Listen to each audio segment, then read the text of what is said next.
Hi, this is Joel Persinger, and today's road rant is about the Second Amendment and what the purpose is for the Second Amendment. And I don't know about you, but I get frustrated, quite honestly, with the fact that people keep wanting to associate the Second Amendment with hunting, or they want to associate the Second Amendment with plinking in the, in the boonies and shooting tin cans, or target shooting, or sports, or whatever. Or they want to associate the Second Amendment with defending yourself against a would-be burglar in your house. Does the Second Amendment have something to do with all of those things? Yes.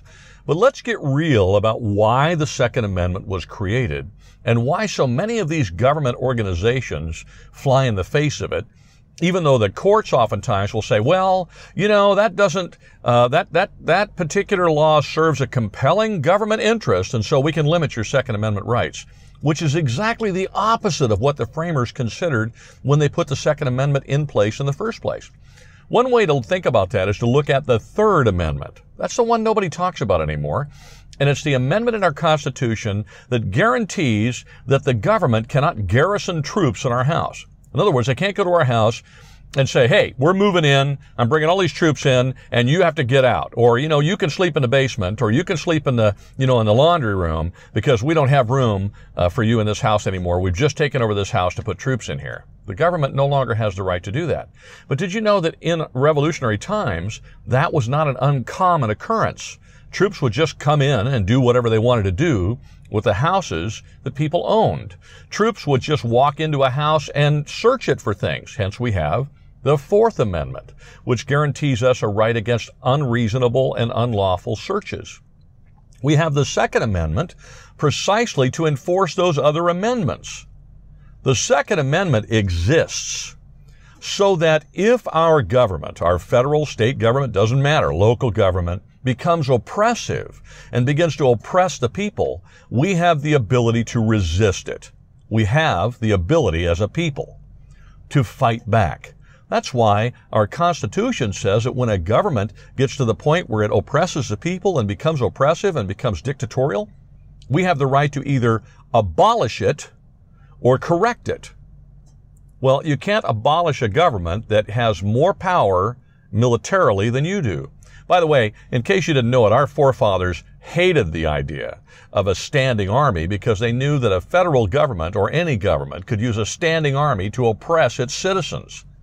That's why we have a Second Amendment. So, now that you know that the whole purpose of the Second Amendment was to be able to make sure that the people were armed at an equivalent level to the government so that if they needed to fight back, they could do that.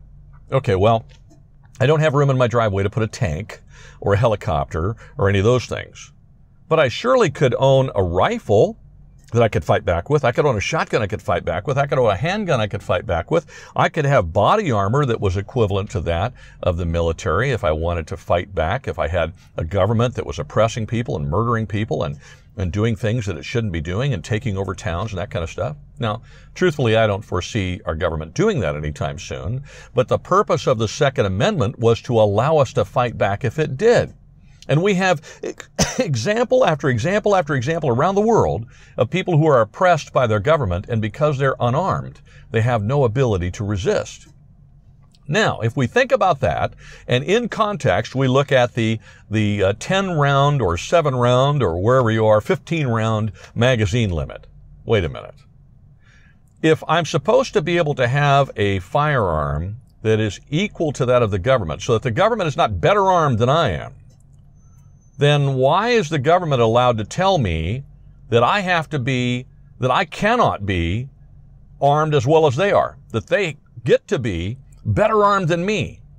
Well, the reason why is because that way the government can more easily oppress the people. Magazine limits fly in the face of the reason for the Constitution's creation in the first place. What limits on the type of rifle you can have, semi-automatic rifles and so on, fly in the face of the reason why the Second Amendment exists in the first place. It's as if the government simply gets to say, I'm sorry, but as the government and as our government employees and so on, we get to have these things that you people cannot, because if you could, well, you might be able to resist. You know what? I hate to wake you up, government, but that's why the Second Amendment is there in the first place, precisely so that we can resist you.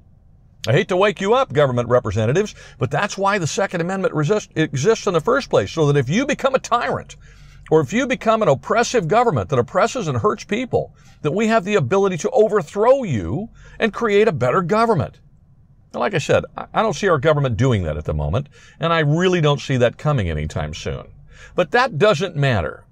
What matters is we need to have as a people the ability to act, to defend ourselves, to fight back, so that our government never does become oppressive, so that our government never does become tyrannical. Because where there's a threat that the people are strong enough to overthrow a government, the government will be limited, and it has to be.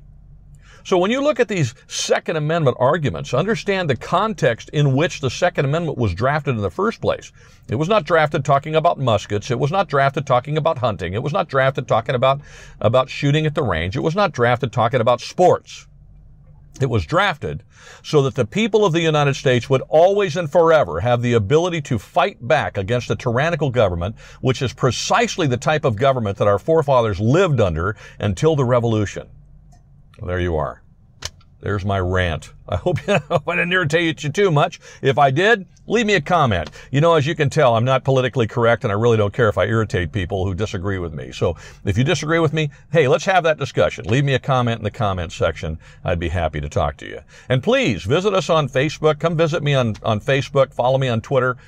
Share me on Facebook, Twitter, Instagram, and all those other places. And, you know, if you wouldn't mind, I'd really appreciate it if you subscribe. The button is around here somewhere, because the more you subscribe and the more videos you watch, the more videos I can create. If you're not a member of a gun organization, a gun rights organization, I suggest you join one. I would suggest you join the NRA. I know some people don't like them. I do. If you want to join the National Rifle Association, which I can't seem to say, you can do it with this link right here. And if for some reason you're using a device where you can't see that link, that's fine. I put the link also in the description for you so that you can go down there and you can click on it. You'll save $10 joining the NRA, and you can join the NRA for a year for less than it costs you to buy one box of ammunition. And you can add your voice to the millions of Americans who have already joined. And right now, we really need your help. Anyway, have a great week. That's my rant. Thanks for watching.